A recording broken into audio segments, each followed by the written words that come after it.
हम सपोज कर लेते हैं कि let A be a matrix of order m cross n। A हमारे पास एक मैट्रिक्स है जिसका ऑर्डर जो है वो m क्रॉस n है। Then the subspace of R n, जो कॉलम स्पेस थी वो आपने m से बनाई थी। अब जो रो स्पेस है ये हम n की मदद से बनाएंगे, मतलब ये आर एन की सब स्पेस होगी। वो आर एम की सब स्पेस होती है, ये आर एन की सब स्पेस होती है। Spanned by the row vectors of A, वो कॉलम वेक्टर से जनरेट होती है, ये रॉ वेक्टर से जनरेट होती है, is called row space of A. It is denoted by R of A. Row space of A basically is the column space of A transpose. मतलब जो column transpose का तरीकेकार है उसी से अगर आप ए ट्रांसपोज ले लेते हैं और उसकी कॉलम स्पेस बना लेते हैं, बेसिकली वो ए की रॉ स्पेस होगी। तो dimension of R A is equal to rank of A. इससे हमने ये रिजल्ट बना लिया कि dimension of column space of A is equal to dimension of row space of A, और this is equal to rank of A. Column space की dimension और row space की डायमेंशन मालूम करने का तरीका ये है कि मैट्रिक्स ए का आप रैंक फाइंड आउट कर लें, तो बेसिकली जो उसका रैंक होगा वो इन दोनों स्पेसिस की डायमेंशन होगी। मतलब इसको भी आप आर से ही डिनोट करेंगे।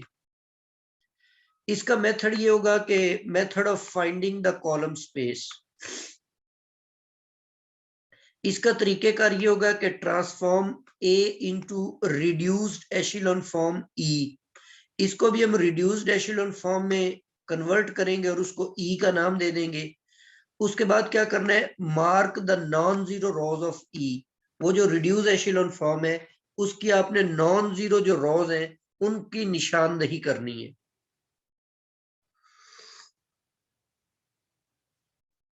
तीसरे स्टेप में क्या करना है कि mark the rows of A corresponding to non zero rows of E. जो जो आपके पास रिड्यूस एशिलॉन में फॉर्म में नॉन जीरो रोज आएंगी उनकी नंबरिंग को देखते हुए उनके कॉरस्पॉन्डिंग जो उनके मुतलका ए के अंदर कितारें बनेगी, रोज बनेगी, उनकी निशानदेही कर लेंगे तो वो आपके पास बेस बन जाएगी रॉ स्पेस के लिए। तो फोर्थ स्टेप में यही बात लिखी हुई है कि rows of A marked in 3 form a basis for R of ए।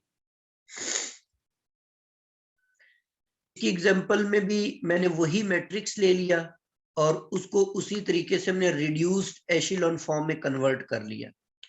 अब इसमें से आप नॉन जीरो रो देखें, फर्स्ट रो भी नॉन जीरो है, सेकंड रो भी नॉन जीरो है और थर्ड रो भी नॉन जीरो है। ये रिड्यूस एशिलॉन फॉर्म की है।